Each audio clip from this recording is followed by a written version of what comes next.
Bonjour à tous et bienvenue dans cette nouvelle vidéo de Aide BTS MUC et Aide BTS MCO. Bienvenue dans cette vidéo. Aujourd'hui on va voir une notion à retenir pour réussir vos dossiers de PDUC et d'ACRC, pour les préparer et surtout pour préparer vos euros. Allez, c'est parti, n'oubliez pas de vous abonner et d'aller sur notre espace membre pour avoir accès à toutes ces fiches de révision. Comment gérer les réclamations des clients en magasin? Donc c'est ce que nous allons voir.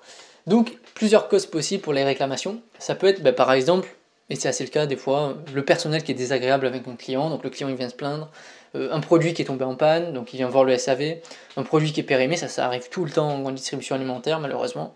Une erreur sur le prix, alors ça c'est quasiment à chaque fois en caisse, au moins une fois par jour vous avez une erreur de prix quelque part et donc il y a un client qui vient à l'accueil dire soit la promotion n'est pas passée, soit c'était pas le bon prix qui était affiché, ou par exemple au téléphone ou dans le cadre d'une entreprise e-commerce, il y a un retard de livraison ou le produit est cassé à la livraison, donc ça peut faire objet d'une réclamation.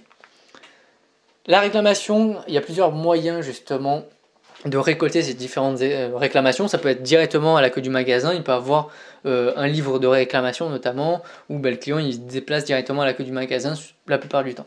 Vous avez un service qui peut être dédié, donc le service après-vente, ou sinon les clients directement dans le rayon, ils aiment bien choper le premier collaborateur qu'ils trouvent pour exprimer leur mécontentement.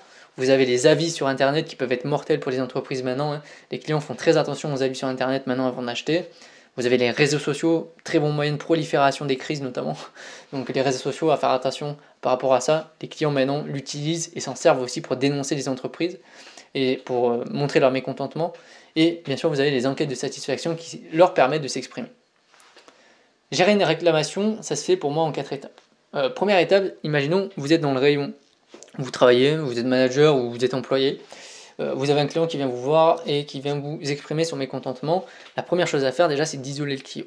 Pourquoi est-ce qu'il faut l'isoler? Tout simplement parce que le client il aura tendance à crier, crier dans le pire des cas, mais à parler assez fort, et du coup il y a des gens qui vont se greffer à cette discussion et qui vont venir ramener le beurre dans les épinards, j'ai envie de dire, qui vont rajouter une couche et qui vont venir rajouter un problème qui s'est passé. Et ça, il n'y a pas besoin.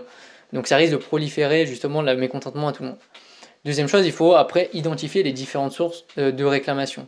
Pourquoi est-ce que le client il est énervé? Pourquoi est-ce qu'il fait une réclamation? Qu'est-ce qui s'est passé? Après, bien sûr, il faut remercier le client de s'être exprimé parce que malheureusement, il n'y a pas beaucoup de gens qui viennent montrer leur mécontentement, malheureusement, parce que le problème, c'est que l'avantage des mécontentements, c'est que ça nous permet de nous améliorer derrière. Et donc après, bien sûr, il faut apporter une solution au client, il ne faut pas le laisser dans son désarroi total.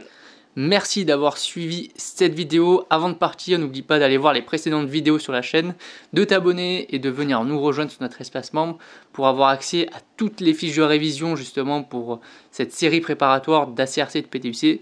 On se retrouve très bientôt pour une nouvelle vidéo. Allez, bye, à bientôt.